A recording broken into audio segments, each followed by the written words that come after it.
Hello नमस्कार, welcome to inculcate learning. 15th class है जी। मॉडर्नाइजेशन टॉपिक को डिस्कस करेंगे। बहुत इजी टॉपिक है, बहुत ज़्यादा लंबी क्लास भी ये नहीं होगी, आराम से इजीली ये कवर कर लेंगे हम लोग। ठीक है, जेकेपीएससी की ये क्लासेस हैं। ऑलरेडी 14 क्लासेस हम कवर कर चुके हैं। इससे नेक्स्ट क्लास जो आएगी यानी 16th क्लास के साथ हमारी सेकेंड यूनिट जो है वो कंप्लीट हो जाएगी। ओके, उसमें हम कंप्लीट जो भी चीज़ बची हुई है अपनी, जिसमें सोशल वो मोबिलिटी, सोशल स्ट्रैटिफिकेशन, इनइक्वालिटी, वो सारी चीजें हम कवर कर लेंगे। ओके, सो मॉडर्नाइजेशन के बारे में बात करेंगे। देखा जाए तो बहुत इजी सा कॉन्सेप्चुअल टॉपिक है, आपको बस समझ आना चाहिए कि इसका मतलब क्या है। अदरवाइज फिर आपके सिलेबस में मेंशन है तो कॉन्सेप्ट, एट्रीब्यूट्स और डिमांड्स क्या रहेंगी इंडियन एजुकेशन सिस्टम के ऊपर जब मॉडर्नाइजेशन होता है, उसको हम डिस्कस कर लेंगे, उस पर्सपेक्टिव से डिस्कस कर लेंगे, ताकि अगर कॉन्सेप्चुअल क्वेश्चन आए तो आपके दिमाग में चीजें हों कि अच्छा इसमें क्या क्या चीजें होती हैं। Okay, this is presented by me Raveena. Videos informative लगे तो इनकलकेट लर्निंग को लाइक, शेयर, सब्सक्राइब जहां आप कर सकते हैं। It's absolutely free.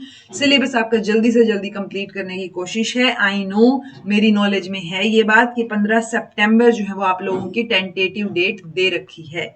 मेरी कोशिश है जुलाई तक खत्म हो जाए, जुलाई तक नहीं तो अगस्त स्टार्टिंग तक तो खत्म हो ही जाए आपका सिलेबस। ठीक है, चलिए, मॉडर्नाइजेशन है क्या? तो देखो, जैसे फिलोसफीज होती हैं वैसा कुछ नहीं है इसमें। मॉडर्नाइजेशन आप देखोगे कि इट्स लाइक कुछ ना कुछ चीजें चेंज हो रही हैं, जो हम सोशल चेंज लास्ट क्लास में पढ़ के आए हैं वैसा सही है। सो मॉडर्नाइजेशन एक प्रोसेस है सोशल चेंज का, जो मेजरली एम्फेसाइज करता है रैशनल चीजों पे, सेक्युलर पे, साइंटिफिक अप्रोच पे। ठीक है, तो इन अप्रोच पे जब फोकस हो रहा है उस कॉन्सेप्ट को हम मॉडर्नाइजेशन बोल देते हैं। सो ऑब्वियस सी बात है, इसमें मॉडर्नाइजेशन में सोशल चेंज आ गया, एडजस्टमेंट आ गया। जब मॉडर्न टाइम्स के साथ आप एडजस्ट कर रहे हो, जो चीजें चेंज हो रही हैं, नए नए आइडियाज, नए थॉट्स, उनके लिए रेडी कर रहा है आपको मॉडर्नाइजेशन। ओके, सो ओवरऑल यही चीज नजर आएगी। इसमें कोई ऐसी फिलोसफी को या मूवमेंट को ये डिनोट नहीं करता, it just symbolise the process of change. तो आपको सिर्फ इतना बता रहा है कि चेंज हो रहा है मॉडर्नाइजेशन में। बस हम साइंटिफिक अप्रोच पे, साइंटिफिक टेम्पर पे, रैशनैलिटी पे, लॉजिकल चीजों पे, उनके ऊपर फोकस करते हैं। ठीक है, इसमें हम जो ट्रेडिशनल सोसाइटी है उससे ट्रांसफॉर्म हो रहे हैं एक तरीके से टेक्नोलॉजी ओरिएंटेड सोसाइटी में, क्योंकि मॉडर्नाइजेशन के साथ साथ उस प्रोसेस ऑफ चेंज में हम क्या कर रहे हैं, बहुत सारी इन्वेंशंस नई हो रही हैं, बहुत सारी चीजें नई आ रही हैं, टेक्नोलॉजी नई आ रही है। एंड टेक्नोलॉजी एक ऐसी चीज है जो हमने बहुत इजीली और बहुत रैपिडली एक्सेप्ट की है एज ए सोसाइटी। ओके, सो वही चीज इसमें इंक्लूडेड है। ये इनकी डेफिनेशन है अलग अलग लोगों के अकॉर्डिंग। जैसे जेम्स कॉर्नेल ने दी, modernization as a process through which a traditional और प्री टेक्नोलॉजिकल सोसाइटी ट्रांसफॉर्म हो रही है into a society characterized by machine, technology, national and secular attitude, highly differentiable social structure. तो चीजें चेंज हो रही हैं मॉडर्नाइजेशन की वजह से। सो मॉडर्नाइजेशन एक प्रोसेस हो गया जिसमें ट्रेडिशनल सोसाइटी से हम टेक्नोलॉजी ओरिएंटेड सोसाइटी में कन्वर्ट हो रहे हैं। ओके, जैसे ये मूर ने, इन्होंने नई डेफिनेशन अलग दी। इन्होंने बोला एज ए रिवॉल्यूशनरी चेंज इसको हम लेके चल रहे हैं। मतलब वही है कि हम ट्रांसफॉर्म हो रहे हैं ट्रेडिशनल सोसाइटी से into the types of technology या जो एसोसिएटेड सोशल ऑर्गेनाइजेशन जिनमें एडवांस्ड लेवल पे चीजें हैं। ओके, सो हम ट्रेडिशनल से टेक्नोलॉजी ओरिएंटेड चीजों में कन्वर्ट कर रहे हैं। ठीक है, ओवरऑल और अगर फर्दर बात करें तो आपको और चीजें दिख जाएंगी इसमें। क्या क्या है, लोगों की फूड हैबिट्स चेंज हो रही हैं, उनकी ड्रेस हैबिट्स चेंज हो रही हैं। पहले इतना बड़ा बड़ा घूंघट किया जाता था, अब वो नहीं होता है। अब वेस्टर्न ड्रेसेस भी हम लोग पहनने लग गए हैं। तो हम बहुत सारी चीजें चेंज हुई, हमारे आइडियाज चेंज हुए, हमारा टेस्ट चेंज हुआ, हमारा थॉट प्रोसेस चेंज हुआ है। So it is also described as a social change, जिसमें हम यूज कर रहे हैं साइंस एंड टेक्नोलॉजी का। सो अल्टीमेटली इस प्रोसेस ऑफ चेंज में जो ट्रेडिशनल से टेक्नोलॉजी ओरिएंटेड हमें लेके आ रहा है, उसमें साइंस एंड टेक्नोलॉजी आपको कहीं ना कहीं मिलेगी, नई चीजें मिलेंगी, because it's a process of change. Okay, modernisation का मतलब ये नहीं है कि आप सिर्फ इमिटेट करो दूसरे कंट्रीज से। ठीक है, इसमें आपको खुद की आइडेंटिटी भी एस्टेब्लिश करनी है। जैसे मैंने आपको बोला, हम वेस्टर्न ड्रेसेस भी पहनने लग गए हैं। सो वेस्टर्न ड्रेसेस का मतलब ये नहीं होना चाहिए कि हमने वहां से सिर्फ कॉपी कर लिया। सो वो इमिटेट करने को तो हम वेस्टर्नाइजेशन बोल रहे थे, राइट। मॉडर्नाइजेशन में आपको एक खुद की आइडेंटिटी भी एस्टेब्लिश करनी है। ओके, सो ओवरऑल ये चीजें जो है वो, तो मॉडर्नाइज्ड नेशन क्या होगा, वो सोसाइटी होगी जिसमें जो डिस्कवरीज हैं, इनोवेशंस हैं साइंस एंड टेक्नोलॉजी में, उनका हम फुल्ली यूज कर पाए, उनको यूटिलाइज कर पाए। ओके, कैरेक्टरिस्टिक्स क्या होंगी? होमोजीनियस प्रोसेस है, बिकॉज ये अलग अलग सोसाइटीज जो है वर्ल्ड में उनको जोड़ने की कोशिश करता है, तो होमोजीनियस प्रोसेस है। इरिवर्सिबल है, ऐसा नहीं है कि कोई टेक्नोलॉजी और इनोवेशन नहीं आ गई तो ऑब्वियस सी बात है अब गाड़ी आ गई है तो हम बैलगाड़ी पे तो सब लोग वापस से शिफ्ट नहीं होंगे, राइट? सो इरिवर्सिबल प्रोसेस है। प्रोग्रेसिव प्रोसेस है, चीजें चलती रहेंगी, चेंज होती रहेंगी, सो वो है। ग्लोबल प्रोसेस है, क्योंकि ग्लोबल लेवल पे हो रहा है, irrespective of caste, creed, race, वो सारी चीजें हो रही हैं। रिवोल्यूशनरी प्रोसेस है, जो हमने बोला कि ट्रेडिशनल टू मॉडर्न में हम आ रहे हैं, सो एक रेडिकल चेंज जो कि विद द क्या अपनी टेक्नोलॉजी के बेसिस में हमने देखने को मिला है। कॉम्प्लेक्स और मल्टी डायमेंशनल प्रोसेस है, तो इंटरकनेक्टेड है। अगर हम ह्यूमन थॉट और बिहेवियर से देखेंगे तो इसके अंदर automatically industrialisation, urbanisation, westernisation, social mobilisation, ये सारी चीजें आ जाती हैं, क्योंकि मॉडर्नाइजेशन भी तो एक प्रोसेस ऑफ चेंज ही है, और ये वाले भी तो मेथड्स ऑफ चेंज में हमने पढ़े थे लास्ट क्लास में, right? So modernisation can be regarded as the manifestation of high level of culture with humanistic approach to science and technology, यानी एक बहुत बड़े लेवल का कल्चर, यानी हाईएस्ट लेवल ऑफ कल्चर पे हम जाना चाह रहे हैं, मैनिफेस्ट कर रहे हैं उस चीज को, किसकी हेल्प से? साइंस एंड टेक्नोलॉजी को बीच में लेके। सो ह्यूमनिस्टिक अप्रोच आपको नजर आएगा, बिकॉज ह्यूमनिस्टिक अप्रोच में भी तो हम आइडियल सेल्फ और रियल सेल्फ की बात नहीं करते हैं, right? So real self is like what is our society is now, और बाद में हम क्या कैसा बनना चाह रहे हैं, वो आइडियल सेल्फ हो जाएगा। ओके, एट्रीब्यूट्स की अगर बात करो, ये वर्ड्स चूंकि मेंशन है, तो एट्रीब्यूट्स में ऑटोमेटिकली वो चीजें आ जाएंगी जो इनकी कैरेक्टरिस्टिक्स होंगी या जो मॉडर्नाइजेशन में आती हैं, जैसे टेक्नोलॉजिकल एडवांसमेंट, तो इसके अंदर वही जो नई टेक्नोलॉजी है जिसमें मशीन और मैकेनिज्म और वो चीजें आ रही हैं, तो वो ऑटोमेटिकली आ जाएंगी इसके अंदर, ठीक है? सो टेक्नोलॉजी एडवांसमेंट दिखेगा, इंडस्ट्रियलाइजेशन दिखेगा, स्मॉल स्केल प्रोडक्शन से high scale, large scale production पे हम जा रहे हैं, अर्बनाइजेशन भी इसी का पार्ट रहेगा, एट्रीब्यूट रहेगा, राइट? गुण, एट्रीब्यूट का मतलब एक तरीके से होता है गुण, तो ये सारी चीजें उसमें नजर आएंगी आपको। सो अर्बनाइजेशन जो हम ऑलरेडी डिस्कस कर चुके हैं, सेक्युलराइजेशन जिसमें आप रिलीजियस अथॉरिटी पब्लिक लाइफ में स्पेसिफिकली बहुत कम उसके ऊपर फोकस करते हो, यानी कि रैशनल थॉट्स पे, साइंटिफिक इंक्वायरी पे, उन पे ज्यादा फोकस करते हो। ओके, ब्यूरोक्रेटाइजेशन, सो इसके अंदर जो कॉम्प्लेक्स स्ट्रक्चर है, जो रूल्स रेगुलेशंस के साथ चलता है, प्रोसीजर्स रहेंगे, सो वो सारे, क्योंकि एक लार्ज पॉपुलेशन को मैनेज करने के लिए, जैसे अब हमारे यहाँ भी तो है ना, जो ये एडमिनिस्ट्रेटिव वर्क में आते हैं, जैसे आईएएस, आईपीएस, ये लोग हैं, ये ब्यूरोक्रेट्स ही तो बोलते हैं हम इनको, सो ये मैनेज करते हैं उस कॉम्प्लेक्स स्ट्रक्चर को, चीजों को, ठीक है?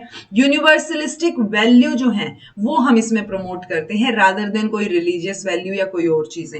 हम प्रमोट करते हैं इंडिविजुअल राइट्स को, इक्वालिटी को, मेरिटोक्रेसी को, कि मेरिट्स के बेस पे चीजें हो, सो उनको हम प्रमोट करते हैं, ये यूनिवर्सल वैल्यूज को हम प्रमोट करते हैं। ओके, डेमोक्रेटाइजेशन, जहां पे आप हिस्सेदारी हो, आपकी डिसीजन मेकिंग में आप पार्ट ले सके, तो जैसे free and fair elections, free and fair तो कहीं हो पाते हैं, बट स्टिल डेमोक्रेटाइजेशन का मतलब वही होता है कि फ्री एंड फेयर इलेक्शंस के थ्रू हम पार्टिसिपेट करते हैं नेशन मेकिंग में, नेशन बिल्डिंग में। ओके, देन है इकोनॉमिक ग्रोथ, तो इकोनॉमिक ग्रोथ इंक्रीज होगी, स्टैंडर्ड्स हाई होंगे, सो टिपिकली एसोसिएटेड है मॉडर्नाइजेशन की, आप मॉडर्नाइजेशन हो रहा है, जो ये जो प्रोसेस ऑफ चेंज है, ये इकोनॉमिक ग्रोथ भी कंट्री में लेके आएगा। सोशल ट्रांसफॉर्मेशन तो ऑब्वियसली है ही, हम जो ट्रेडिशनल सोशल स्ट्रक्चर है, जो ट्रेडिशनल स्टीरियोटाइप्स हैं, वो सारी की सारी चीजें आपको डिक्लाइंड नजर आएंगी, नीचे जाती हुई नजर आएंगी, और हम ज्यादा एम्फोसिस इंडिविजुअल अचीवमेंट पे, सोशल मोबिलिटी पे, उन पे फोकस करते हैं। ओके, देन है education,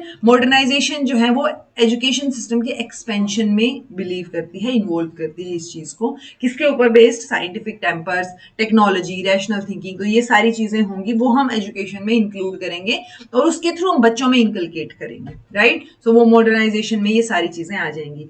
increased communication and information, सो वो ऑब्वियस सी बात है, जैसे टेक्नोलॉजी आई है वैसे ही कम्युनिकेशन और इंफॉर्मेशन जो है वो हमें जल्दी हम कम्युनिकेट कर पाते हैं, इंफॉर्मेशन हमें मिल जाती है। थोड़ा सा नेगेटिव पार्ट भी है कि हमें एक्सेसिव इंफॉर्मेशन मिल जाती है, सो उसमें से सही इंफॉर्मेशन ढूंढना भी हमारा ही काम हो जाता है। ओके, रैशनैलिटी, जो हम इतनी देर से बात करते हुए आ रहे हैं, रैशनल चीजें, लॉजिकल चीजें, उनके ऊपर फोकस करते हैं डिसीजन मेकिंग के दौरान। ओके कारण क्या है? ऑब्वियस सी बात है, एजुकेशन एक मेजर कारण है मॉडर्नाइजेशन का। हमें education, then science and technology आई, एजुकेशन की हेल्प से हमने मॉडर्न स्किल्स डेवलप की। सो वो सारी चीजें जो है वो मॉडर्नाइजेशन का रीजन है, और मॉडर्नाइजेशन की वजह से एजुकेशन में भी बदलाव देखने को मिलेंगे। हम एक्सपेंड करना चाहेंगे एजुकेशन सिस्टम को, जो हमने अभी ऊपर पढ़ा। So it's vice versa. Mass media, obvious सी बात है, इस मास मीडिया जो है मॉडर्नाइजेशन के प्रोसेस को इंक्रीज करता है। ठीक है, जो स्टीरियोटिपिकल चीजें चल रही होंगी या जो इंफॉर्मेशन हमें चाहिए होगी वो हम मास मीडिया के थ्रू गेन कर सकते हैं, जिसकी वजह से, जिसकी हेल्प से नई अचीवमेंट्स हमारी सोसाइटी को, हम एज ए सोसाइटी हम हासिल कर सकते हैं। Okay, ideology of the nation. So nation की आइडियोलॉजी जो है वो हेल्प करती है मॉडर्नाइजेशन में, क्योंकि बहुत बार ये होता है कि जो नेशनलिज्म या क्योंकि हम मेजरली नेशनलिज्म और डेमोक्रेसी की बात कर रहे हैं। सो वही आइडियोलॉजी के साथ अगर आप चलोगे, वो अगर आपकी नेशन की आइडियोलॉजी है, सो वो हेल्प करेगी मॉडर्नाइजेशन में। कई बार ऐसे होता है कि किसी पर्टिकुलर पॉलिटिकल पार्टी वो जो है इन चीजों को सपोर्ट ना कर रही हो हिडन एजेंडा के थ्रू, सो उस टाइम पे वो मॉडर्नाइजेशन को शायद सपोर्ट ना करें, बट यूजुअली कमी देखने को मिलता है, मॉडर्नाइजेशन के सपोर्ट में ही खड़े होते हैं सारे के सारे। देन है जी लीडरशिप। ऑब्वियस सी बात है, एक गुड लीडर अगर होगा देश का, सो वो चीज जो है वो मॉडर्नाइजेशन के प्रोसेस को गियर अप कर सकती है, फास्ट कर सकती है। ओके, क्या इम्पैक्ट देखने को मिलेगा? जो हमने अभी तक पढ़ा, इंडस्ट्रियलाइजेशन देखने को मिल रहा है, टेक्नोलॉजिकल डेवलपमेंट जो है वो इंक्रीज हुई है, इंग्लिश एजुकेशन जो है वो स्प्रेड आउट हुई है। इंग्लिश एजुकेशन पे हमें फोकस इसलिए हम ज्यादा करते हैं क्योंकि ग्लोबल लेवल पे ये लैंग्वेज ज्यादा रिकग्नाइज्ड है, तो हम ग्लोबलाइज कर पाए चीजों को, या जो हमारे यहाँ बच्चा पढ़ा है वो कहीं और जाके भी जॉब कर पाए, उस एस्पेक्ट से हम इंग्लिश लैंग्वेज को देखते हैं, और वैसे ही देखना भी चाहिए। Okay, mechanism of production, then communication, household change, ये सारी चीजें जो है वो ऑब्वियसली इंडस्ट्रियलाइजेशन के प्रोसेस में आ जाएंगी। Process of modernisation and industrialisation and technological developments, specially transport में, कम्युनिकेशन में, तो ये सारे जो है वो इम्पैक्ट हैं मॉडर्नाइजेशन के। जो सोसाइटी में लोग रह रहे हैं वो ज्यादा लिबरल हो रहे हैं, कम रेस्ट्रिक्टिव हो रहे हैं। कास्ट जो है वो एक तरीके से लीगल या रिलीजियस सैंक्शंस इंजॉय नहीं करती है कि बहुत ही हार्ड एंड फास्ट चीजें हों, सो वो इंडिविजुअल चॉइसेस के ऊपर ज्यादा जा रही हैं हम। That is also a part of modernisation. नई सोशल वैल्यूज लोगों में इंकलकेट हो रही हैं, नई नीड्स जो हैं वो मॉडर्नाइजेशन की वजह से फुलफिल हो रही हैं। होल फैमिली सेटअप चेंज हो गया है, जो हमने लास्ट क्लास में भी बात की थी, सोशल चेंज की वजह से, कि अब हम न्यूक्लियर फैमिलीज में आ गए हैं, सो हमारे डिसीजन भी समहाउ न्यूक्लियर हो गए हैं, तो वो इम्पैक्ट है। एजुकेशन सिस्टम पे ऑब्वियसली ये डिमांड करेगा, क्योंकि अब डेमोक्रेटाइजेशन है, हमें अपनी वैल्यूज, अपने राइट्स के बारे में पता है, तो हम चाहेंगे कि क्वालिटी एजुकेशन हमें मिले, सो फोकस बढ़ेगा इसके ऊपर। ठीक है, सो मॉडर्नाइजेशन की अगर हम बात करेंगे तो मॉडर्नाइजेशन आते ही क्वालिटी एजुकेशन की डिमांड बढ़ जाएगी। ओके, ताकि, और वो किस पे एम्फेसाइज कर रहा है? क्रिटिकल थिंकिंग पे, स्किल डेवलपमेंट पे, इन चीजों पे फोकस कर रहा है। सेक्युलर साइंटिफिक करिकुलम की डिमांड बढ़ जाएगी कि बेटर करिकुलम हो। अगर कहीं रिलीजियस चीजें बोली जा रही हैं, पढ़ाई जा रही है, तो बच्चे उसके अगेंस्ट आवाज उठाते हैं और उठा सकते हैं। ठीक है, सो वो भी डिमांड है एक तरीके से इंडियन एजुकेशन की। देन है आपका स्किल डेवलपमेंट एंड एम्प्लॉयबिलिटी, कि हमें एम्प्लॉयमेंट भी तो मिले जो आप पढ़ा रहे हो उसके बेसिस पे। सो स्किल बेस्ड एजुकेशन जो है उसके ऊपर भी फोकस होगा, ये भी डिमांड है। इंक्लूजन और इक्विटी की डिमांड हम करते हैं, जिसमें हम गर्ल एजुकेशन, रूरल पॉपुलेशन के जो लोग हैं उनको इंक्लूड करना, मार्जिनलाइज्ड कम्युनिटी को इंक्लूड करना, वल्नरेबल सेक्शंस को इंक्लूड करना, तो वो डिमांड हो जाएगी अगर मॉडर्नाइजेशन हुआ है तो। Okay, adapting to technological change, तो हम इनकॉर्पोरेट करेंगे टेक्नोलॉजी को अपने लर्निंग प्रोसेस में, ताकि हम टीचिंग लर्निंग एक्सपीरियंसेस को और बेटर तरीके से एनहेंस कर पाए। सो दीज आर, मतलब ये कुछ एक शब्दों में मैंने ढालने की कोशिश की, अदरवाइज बहुत सारी चीजें हो सकती है जो आप अपने लेवल पे सोच सकते हो। कॉन्सेप्चुअल क्वेश्चन आए तो लॉजिकली सोच के उसका आंसर दे सकते हो। सो ये रहेंगी कि अगर मॉडर्नाइजेशन हुआ है, तो मॉडर्नाइजेशन की डिमांड्स क्या हो जाएंगी इंडियन एजुकेशन सिस्टम के ऊपर। ठीक है जी, तो ये अपना मॉडर्नाइजेशन का कॉन्सेप्ट मैंने यहाँ कवर करवा दिया है, इट्स कंप्लीट, एंड आपको समझ आ गया होगा। एक बच्चे का कमेंट था कि आई होप वो ये वीडियो देखे और उसको उसका आंसर मिल जाए कि मैम इतना इनफ है या हमें कहीं और से भी प्रिपेयर करना पड़ेगा। सो देखो, मैं अपनी तरफ से बेस्ट कोशिश कर रही हूँ हर जगह से इनकलकेट करके चीजों को लेके आने की। आप एक काम कर सकते हैं इसके लिए, जो आपने पहले की क्लासेस देखी हैं, मान लो आपने फिलोसफी की क्लास देख ली, सो अब फिलोसफी से रिलेटेड आप खुद ट्राई कीजिए कि आपको कहां से क्या क्या मिल सकता है। अगर उस क्लास के अलावा आपको कोई नई चीज मिली, दैट मीन्स हो सकता है, क्योंकि स्कोप तो हमेशा रहेगा ना इंप्रूवमेंट का, सो आप वो इंक्लूड कर लीजिए। अगर आपके पास टाइम नहीं है और आप एक ओरिएंटेड तैयारी करना चाह रहे हैं तो मोर देन इनफ है ये क्लासेस, बिकॉज इन क्लासेस के बाद प्लस पीवाईक्यूज करने के बाद और क्वेश्चन प्रैक्टिस करने के बाद आपकी इतनी तैयारी हो जाएगी कि आप एटलीस्ट एलिमिनेशन मेथड से क्वेश्चन सोल्व कर पाओगे। ओके, सो इन्फॉर्मेशन बढ़ाने की बजाय जितना मैं करवा रही हूं उसी के नोट्स बना के उसी को बार बार रिवाइज करोगे, दिमाग में बिठाने की कोशिश करोगे, I think that will be a better strategy. बाकी तो ऑब्वियस सी बात है, इंडिविजुअल चॉइसेस हैं, आप अपने हिसाब से चीजें कर सकते हो। So this was all about today. Thank you so much for watching. Be happy, keep smiling, subscribe to Inculcate Learning because it is absolutely free. Be consistent in your efforts. Take care. See you in next class.